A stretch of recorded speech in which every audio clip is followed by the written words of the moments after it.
just relying on James Shields, Giordano Ventura, Vargas, and Guthrie is significantly worse than Duffy. And with Duffy in, I believe the Royals have a chance to go past the first round, because when Kansas City, I think, would probably end up playing the wild card winning team.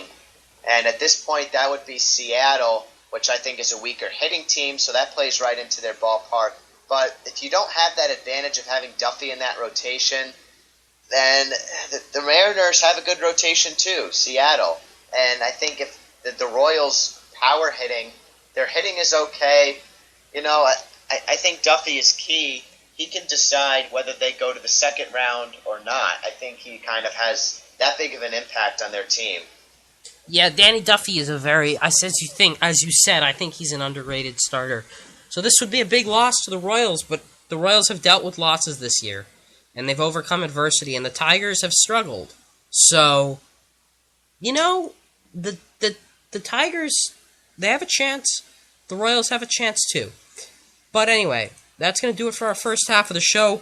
We are going to head to commercial now. Be sure to tune back in to Around the Bases. We'll be right back after this commercial. Kicking it. What are we kicking? A soccer ball. That's right, Infinity Sports Network now has its very own soccer show. Hosted by none other than Jake Leiker, Byron Tollefson, and Noah Tabor.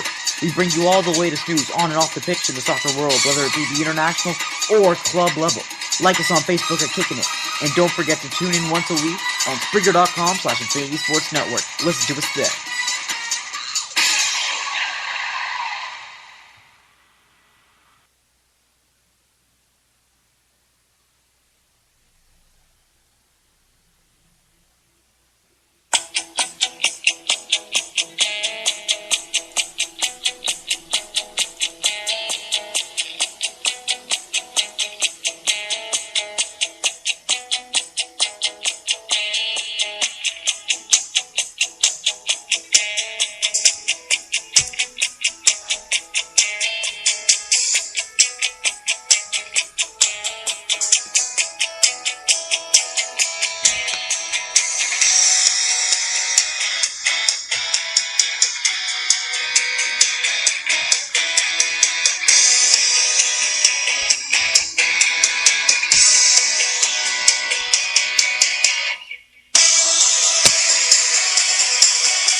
And we are back here on Around the Bases.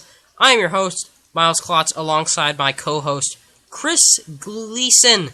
Chris, lots to talk about on the National League side of the diamond, I guess. Phone number, 508-244-1852, 508-244-1852. We're talking about the Milwaukee Brewers, a team that I personally dislike as a Pittsburgh Pirates fan. Ended a 9-game losing streak Friday night with a 6-2 win over the Cardinals, but have slipped to 3 games back in the NL Central. They're holding the NL wildcard second spot by just a game over Atlanta and just a game over the Pittsburgh Pirates, following the Pirates' doubleheader sweep today. What do you think the Brewers... First, do you think the Brewers' losing streak happening almost spontaneously with Carlos Gomez's wrench injury prove he's the team MVP? Yeah, I think personally it didn't necessarily prove it, but I think he is the team MVP when you look at what he brings to the table. Obviously a power hitting leadoff hitter, 282. He's already got 20 homers, 65 ribbies, nearly a 350 on base percentage. He's a key part to this team, and I think that injury, although he only missed a couple of games, he was out. His last game, August 31st, he returned September 4th, so he missed like 3 games. But that may have explained, he was probably hurt to some extent before he actually missed time. So personally, I think the Brewers are in trouble now that Ryan Braun has had something come up. I think they're in trouble if Gomez and Braun, don't get healthy fast. And right now, the Brewers, if I had to make a prediction, I don't think the Brewers are making the playoffs. I don't know. I mean, the second NL wildcard spot is pretty weak, but I wouldn't be surprised to see them sneak in there. I mean, they have some talent. I know Gomez is hurt and stuff, but they're definitely talented, and they have a ways to go. So, I think this team's talented. I think they have a ways to go, though. So, I think this team, I agree. I don't think this team makes the playoffs. I think either the Pirates or the Braves, hopefully the Pirates, overtake them. So it'll be interesting to see, what we can see for the rest of the season. But I'd like to see more from the Brewers pitching. Matt Garza has been underwhelming. Mike Fiers has been underwhelming. The whole pitching staff has been underwhelming, so it's a little bit interesting to see what is going to happen throughout the rest of the year. But the NL Central race is a fun one because the Cardinals obviously are there, the Pirates are there. I wouldn't even count out the Reds, even though they're 7 games under 500. Actually, I probably would count out the Reds. They're actually 8 games under 500. But yeah, it's a 3-horse race. St. Louis has a chance to slip up. Milwaukee has a chance to slip up. Pittsburgh has a chance to slip up. I mean, there's only not even 25 games left in the regular season. We're getting right into the stretch run of things, so anything can happen. I mean, only 3 teams have been eliminated so far: Houston, Texas, and Colorado, and every team has a chance to make the playoffs.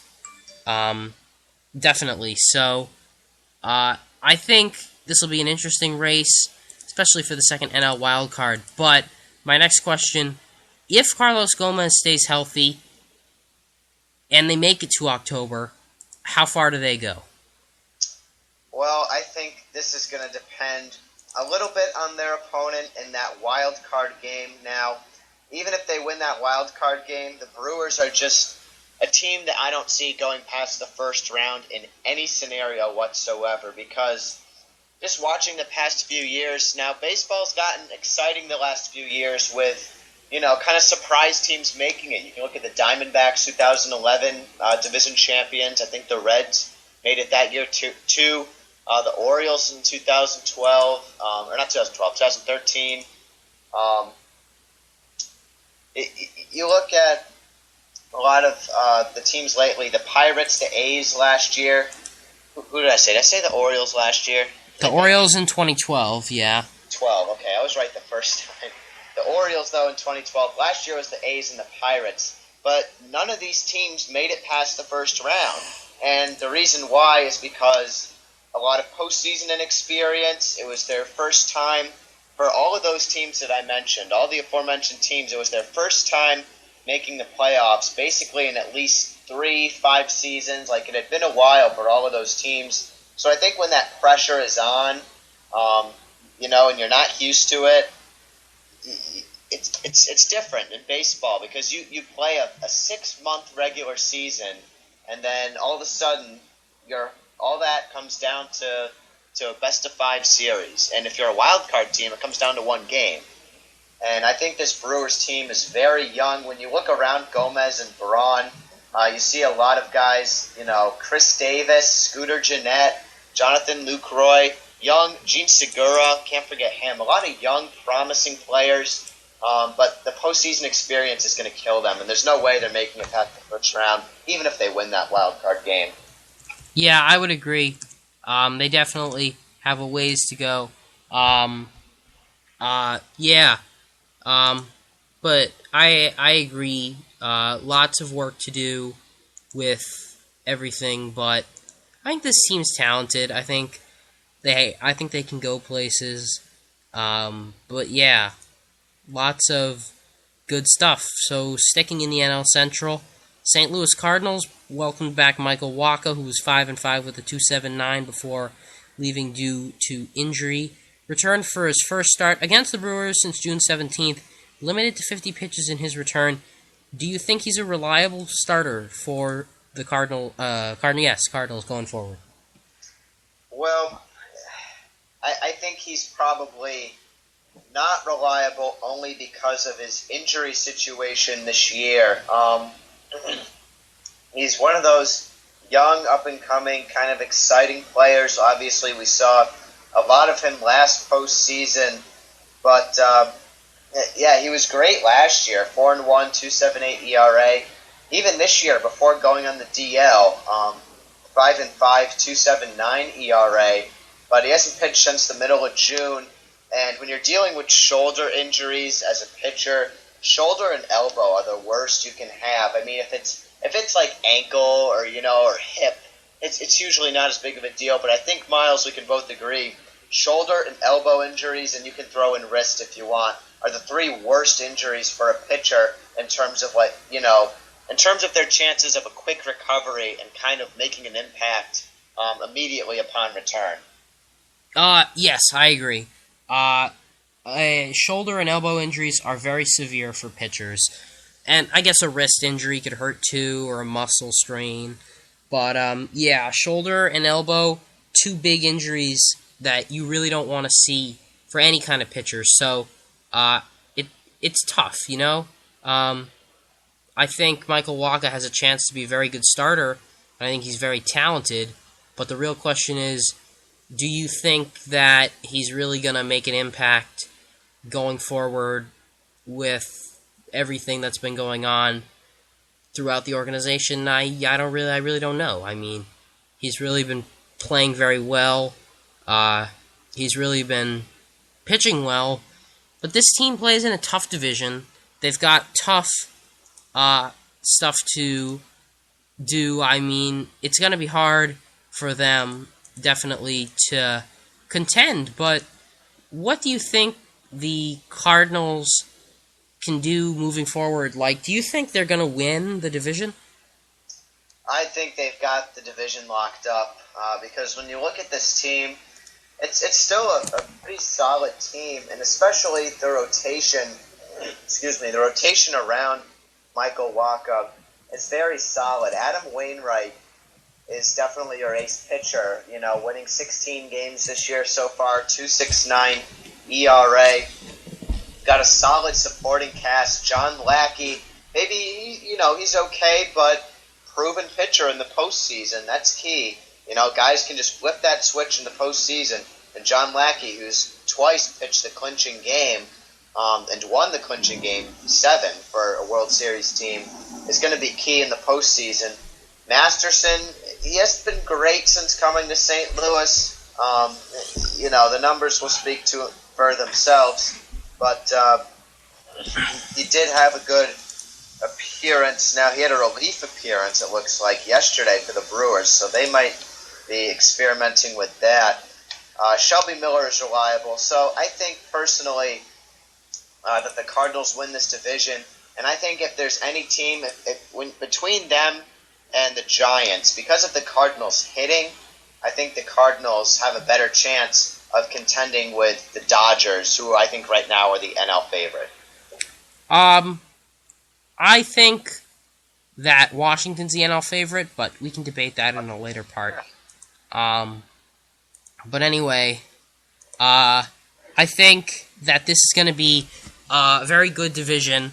In terms of races, this NL Central is really tough, and this whole league is tough. But I think the Cardinals pitching will put them, and I hate to say this, I hate the Cardinals, I'm a Pirates fan. I think the Cardinals pitching will put them ahead. I really do. And I think the Cardinals pitching really has the upper hand. But, we're going to move on to the NL West now. San Francisco Giants have won 9 of their last 11 and have moved only a game and a half back of the Dodgers in the NL West as a result of the Dodgers winning 6 games in that same span. The two teams square off 6 more times this season. Who prevails as the division winner? Chris, I think I know your answer, but go ahead. Yeah, I think we all know my answer based on the last one, but I think, the Giants will continue to make it competitive. And you know, Miles, excuse me,